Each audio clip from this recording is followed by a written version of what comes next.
J'aurais même pas, C'est vrai que dans le mot appétit, c'est vrai qu'il y a... j'aurais même pas perdu 30 secondes. Moi. Bonjour.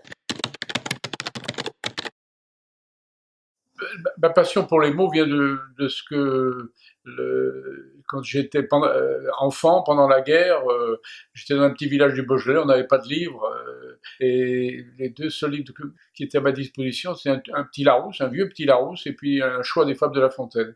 Et donc le premier livre que j'ai lu, c'est le petit Larousse, et la première bande dessinée, le premier roman que j'ai lu, j'avais 11 ans, donc j'étais très très tard, c'est après la guerre, que tout d'un coup les librairies ont rouvert et qu'on a pu accéder aux livres.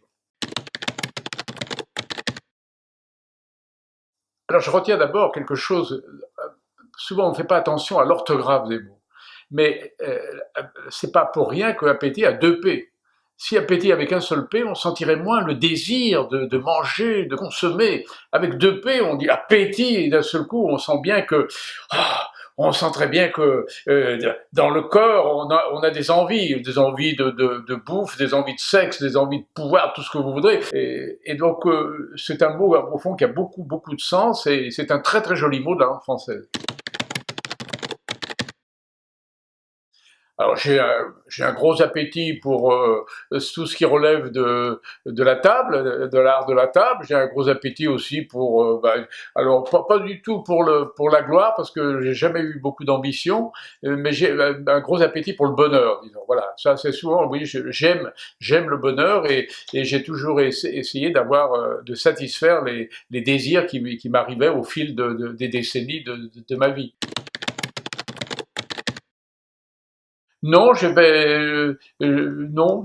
quand je regarde ma vie, ce serait trop long pour vous l'expliquer, mais c'est vrai, je cherchais plutôt le plaisir, le confort, l'excitation, une sorte de bonheur immédiat plutôt qu'une ambition à plus ou moins long terme. Le mot appétit suppose une sorte d'engagement, une sorte alors qui peut aller jusqu'à la voracité, jusqu'à la goinfrerie, et ça c'est la grande bouffe de Marco Ferreri.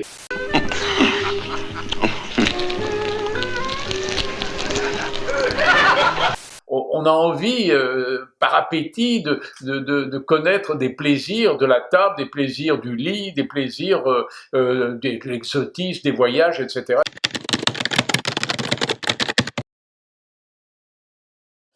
Mais je pense qu'il y a autant d'appétit sexuel au Maroc, simplement il est caché. Dans les pays musulmans, l'appétit sexuel il est aussi fort que dans les autres pays du monde, mais simplement il est caché. Il y a une loi, la loi coranique, qui fait qu'on ne le montre pas. C'est tu. Parce que dans nos sociétés occidentales, au contraire, l'appétit sexuel est encouragé, excité par toutes les photos, toutes les films, les textes, etc., etc. Il y a une très grande liberté pour l'appétit sexuel qui n'existe pas dans d'autres pays, pas seulement les pays musulmans. Ah bah oui, parce que je suis membre de l'Académie Goncourt et que je l'ai couronné. Cette enquête assez remarquable de Leila Slimani sur la sexualité des femmes marocaines c'est une avancée sérieuse. C'est quelque chose à quoi on peut réfléchir, et notamment, je pense que les femmes marocaines ou enfin du Maghreb qui ont pu lire le livre de Leila Slimani, je suis persuadé qu'elles ont réfléchi depuis sur l'absence de liberté, effectivement, de leur corps, que leur corps est toujours enfermé et ne peut pas s'exalter comme ça librement dans la nature. Est-ce que le Maroc verra un jour une sorte de liberté sexuelle comme en France? Je ne sais pas, franchement, j'ai aucune idée. Je ne sais pas du tout. Je ne connais pas assez de Maroc pour pouvoir répondre à votre question. Voilà, je vous en prie. C'est très gentil. Je ne sais pas si j'ai répondu à vos attentes. Quand j'ai vu ce film, je me suis dit, en fait, voilà un film qui parle de nous pour la première fois. Et je me dis, s'il y a un film qui parle de nous, c'était comme si on me disait, ok, nos histoires sont légitimes, nos histoires sont universelles, nos histoires sont importantes. Donc on peut se raconter à ce niveau-là aussi, pas juste en écrivant des textes, mais on peut se raconter à ce niveau-là.